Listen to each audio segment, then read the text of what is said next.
Hi everyone, it's Tim at Volgistics again, and I really love to do these feature videos because I get to show you what we've been working on.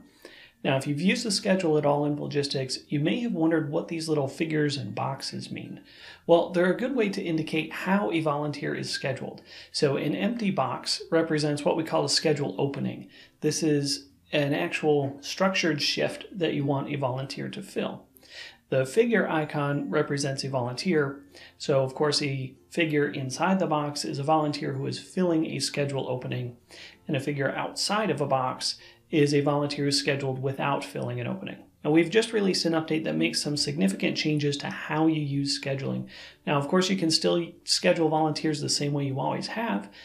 We've just made it easier to schedule using openings because for most organizations, that's going to be a better way to schedule your volunteers. Here are just a few examples of the advantages of using schedule openings. You can quickly see how many more volunteers are still needed for a given day. You select the opening times so you'll be ready when volunteers arrive.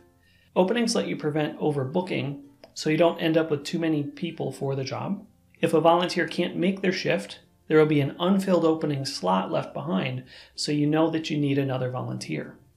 Before this latest update, you could only create schedule openings from the daily view of the schedule tab inside an assignment record. And we've added the ability to create openings to all of the different views of the schedule, including the main schedule page, as well as the schedule tab for any site, place, assignment, or coordinator record. So the scheduling options are now more consistent throughout the system. So let's take a look at the schedule page and scroll down to the bottom. This section now includes two tabs. The Add an Opening tab is obviously used to create schedule openings. For most organizations, like I mentioned, this will be the preferred way to schedule volunteers. Just choose an assignment and the times that you need volunteers.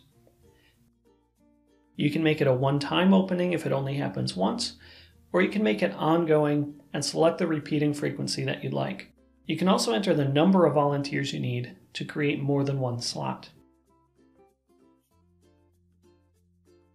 The Schedule a Volunteer tab has most of the fields you're used to, but after you select an assignment, you'll see options for any unfilled openings for that day. You can also choose custom time if you really don't want to use schedule openings. Now, if you've selected an opening, you can have the volunteer fill it just for that day, or on a repeating basis starting on that day. And if you are entering a repeating schedule, you notice that you can only select options that line up with the opening, so you don't end up with volunteers scheduled on days where the opening actually isn't available. Whatever you choose, don't forget to select a volunteer from the list. I think this update will make scheduling in Volgistics more intuitive, and I really hope it'll save you time. If you have any questions or feedback about this change, please feel free to reach out to the support team and we'll get back to you quickly. Thanks for watching. We'll see you again soon.